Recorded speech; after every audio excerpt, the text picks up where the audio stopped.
Salut, c'est Trado. Après une semaine de vacances, voilà le retour de mon analyse quotidienne.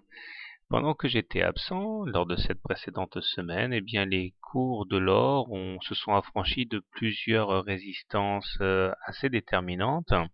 Tout d'abord, et bien sûr, le super trend ici, en rose, qui a été cassé lors de la séance de jeudi de fort belle manière et qui indique un changement de tendance pour le moyen terme, donc ça c'est très intéressant.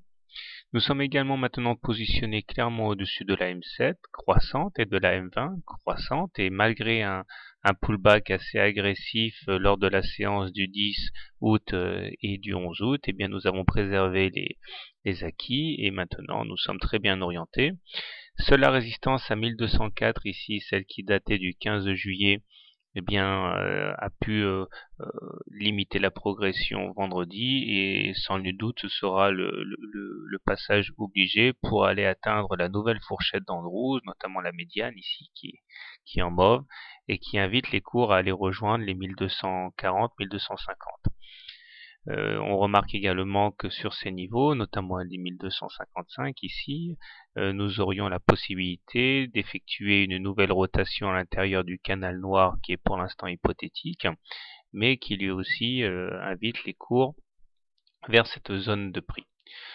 Une oblique marron ici est possible. Elle pourra satisfaire les haussiers qui voudraient rentrer dans le train en cas de percussion à la baisse sur cette oblique.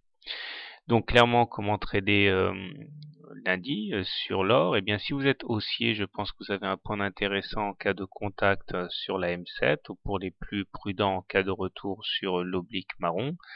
Si vous achetez la M7, le stop loss devra être mis en intraday en cas de clôture sous la M7.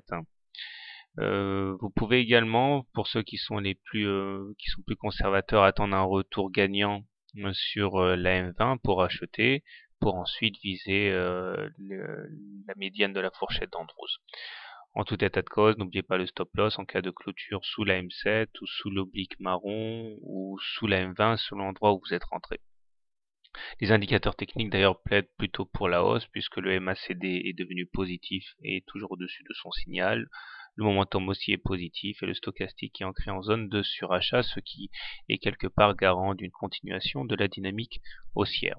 Si par contre vous êtes plutôt baissier sur l'or, eh bien la première solution est bien sûr de shorter l'impact ou le fait de transpercer la résistance des 1204 qui s'est imposée vendredi comme euh, la, la résistance majeure. Stop loss en cas de clôture au-dessus de la résistance à 1204. Objectif en intraday, aller chercher la M7 et pourquoi pas la M20. Voilà, un petit coup d'œil à l'hebdo.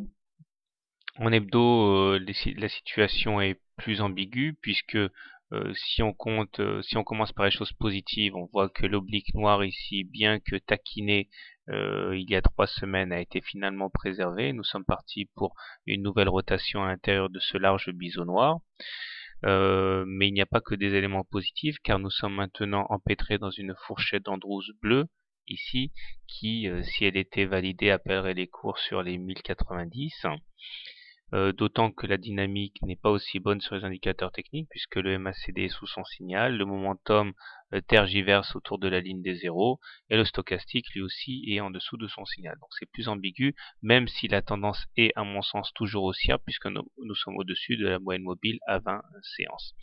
Voilà, donc pour faire simple, en hebdo je suis raisonnablement haussier, et en journalier je suis plutôt effectivement également haussier, mais de manière plus claire. Voilà, bonne soirée, bon trade, à demain.